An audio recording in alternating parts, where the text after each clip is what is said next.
Kan dia guna harta benda dia untuk kerja perut dia, untuk yang disebut dengan keluarga dia, tapi dia guna untuk kerja agama. Kerja agama ni banyaklah tuan-tuan. Kalau tuan-tuan tanya pada saya, kerja apa yang banyak sangat yang kerja agama ni, yang perlu kita buat ni, anak-anak yatim, orang miskin, tanggung mereka belajar, kemudian tanggung perubatan, tanggung yang disebut dengan makan minum mereka. Banyak benda yang kita perlu buat dalam hidup kita ni. Kita ambil satu bahagian je. Dalam hidup kita ni, ambil bahagian pendidikan. Pada dua tempat ni, kamu dengkilah. Dengkilah pendidikan. Boleh, dibenarkan. Apa dia kalau kamu nak dengki? Rajulun atahullahu malan. Seseorang lelaki yang dikurniakan oleh Allah. Ataupun seorang yang diberi oleh Allah. Yang disebut dengan harta benda. Fasallatahu ala halakatihi fil haqqi. Bila dia ni dikurniakan oleh Allah yang banyak harta benda pada dia, kemudian dia pergunakan segala harta-harta tersebut untuk menafkahkan itu di jalan yang benar saja. Dia membelanjakan di jalan yang penuh dengan kebenaran. Dan Rasulullah sallallahu alaihi wasallam sebut, orang ni kalau kamu nak dengki dengan dia, boleh. Dia ada duit, dia buat masjid. Dia ada duit, dia buat rumah anak yatim.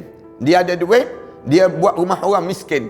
Dia ada duit, dia ada harta benda, dia guna harta benda dia yang dia ada tersebut untuk apa dia? Untuk kerja-kerja agama.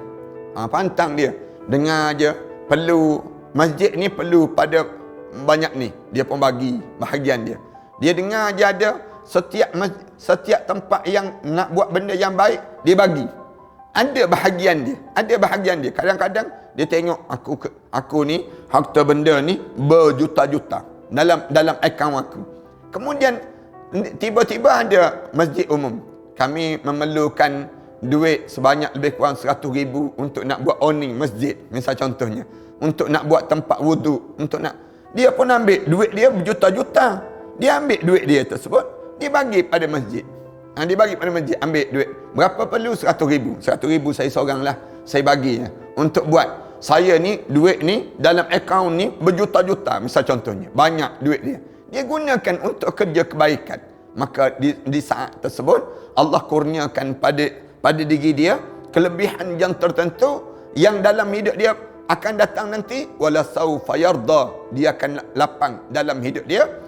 Fala nuyassiruhu lil yusra. Allah akan permudahkan jalan hidup dia ni sendiri. Banyak benda lah. Kelebihan orang yang jadi kaya, kemudian dia gunakan harta kekayaan dia untuk kerja-kerja agama. Kerja-kerja agama. Bukan dia guna harta benda dia untuk kerja perut dia, untuk yang disebut dengan keluarga dia, tapi dia guna untuk kerja agama. Kerja agama ni banyaklah tuan-tuan. Kalau tuan-tuan tanya pada saya, kerja apa yang banyak sangat yang kerja agama ni, yang perlu kita buat ni, anak-anak yatim, orang miskin, tanggung mereka belajar, kemudian tanggung perubatan, tanggung yang disebut dengan makan minum mereka. Banyak benda yang kita perlu buat dalam hidup kita ni. Kita ambil satu bahagian je. Dalam hidup kita ni, ambil bahagian pendidikan pun. Ramai mana orang kita tak tertanggung. Anak-anak yatim dan orang miskin.